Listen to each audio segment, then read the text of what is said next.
بسم اللہ الرحمن الرحیم۔ السلام علیکم ناظرین کرام، امید ہے آپ سب خیریت سے ہوں گے۔ تو آج کی اس ویڈیو میں ہم آپ کو ایک سچا اور بہت طاقتور وظیفہ سنائیں گے جس سے آپ کا رزق اور قرض سے نجات ختم ہو جائے گی۔ اگر کوئی شخص مقروض ہو گیا ہو، قرض اتارنا مشکل ہو گیا ہو، تو اسے چاہیے کہ ہر روز بعد نماز فجر اول آخر تین مرتبہ درود ابراہیمی پڑھے۔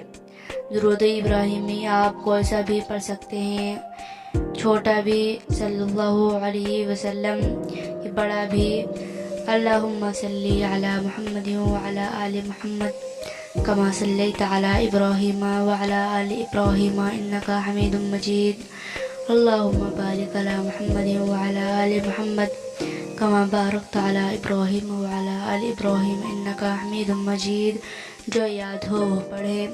درمیان میں سورہ نصر 41 مرتبہ پڑھ کر دعا کرے، انشاءاللہ تعالی اللہ قرض سے فوراً نجات ملے گی اور بآسانی قرض ادا ہو جائے گا۔ ناظرین کرام، اگر آپ کو یہ ویڈیو پسند آئی ہے تو لائک شیئر ضرور کرنا۔ ایسی ہی ویڈیو دیکھنے کے لیے ہمارے چینل کو سبسکرائب کریں اور کمنٹ میں ضرور بتانا آپ کی مشکل ختم ہو جائے تو اب اجازت دیجیے ناظرین کرام۔